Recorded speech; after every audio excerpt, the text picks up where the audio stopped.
Hello there! It's been a while. Again, this video was supposed to be a long time-lapse, but sadly my back decided differently in early December.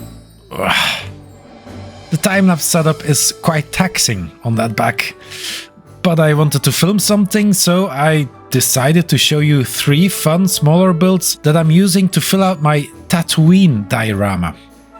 Starting with Luke's land speeder, the X-34.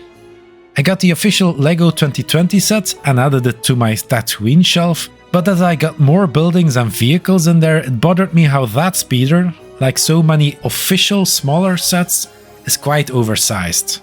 When 2Bricks came out with this version, with better proportions, I quickly got the instructions. If you've been watching some of my videos, you probably know I watch his career with great interest.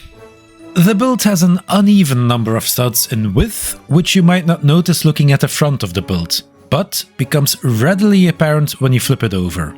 I did change the front of the build, as it was using these parts that are also used as a leash on the dewback included in the Master Series, and I couldn't get them to fit quite right.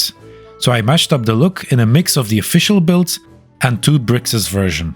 While researching for this video, I did notice that the 2017 official version seemed to use similar tubing to get the effect on the front, but the tubes are a bit wider, so perhaps they filled the front better. Huh.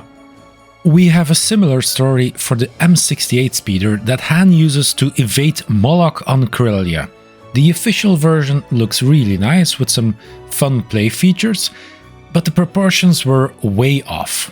Inspired by 2Bricks' reimagining of Luke's speeder, I went in to downsize this one. Mostly I just reduced the number of studs length and width of the speeder. Other adjustments I made were small and most of them were necessitated by downsizing. I like the look of my conversion and the proportions look better, but probably still a bit too big to be minifig scale at maximum.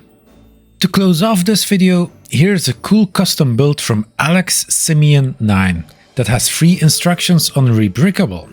I'll link them below in the video description. It might not fit the same scale as the previous two, and I did need to fix some tremendous strains on one of the 1x8 plates of the side wing, but what a pleasant build, with a lot of greebling. Amazingly, some of that greebling is actually used structurally. Sadly, that's probably part of the reason it's not super play friendly, and you cannot put it down without using the included base. Or so I thought at first, but no. In fact, there is landing gear on the bottom that when deployed correctly, actually does a very good job at supporting the speeder. Fun surprise. I had a lot of fun building this one, exactly because it was very hard and intricate at certain times.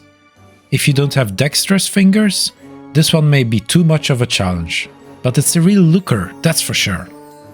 This one was a freebie, but I just bought the instructions for his M-Wing, and I think I might be back for more after. I like that they're custom creations, good for putting some more diversity into your Star Wars diorama.